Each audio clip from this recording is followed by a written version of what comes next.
নূতন আভরণে।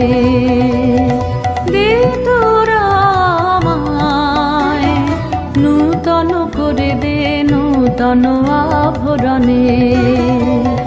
হেমন্তের অভিসম্পাতে রিক্ত কিঞ্চন কানন ভূমি, বসন্তে হোক দৈন বিমোচন নবলাবণ্য ধনে। শূন্য শাখা লজ্জা ভুলে যাক পল্লব আবরণে।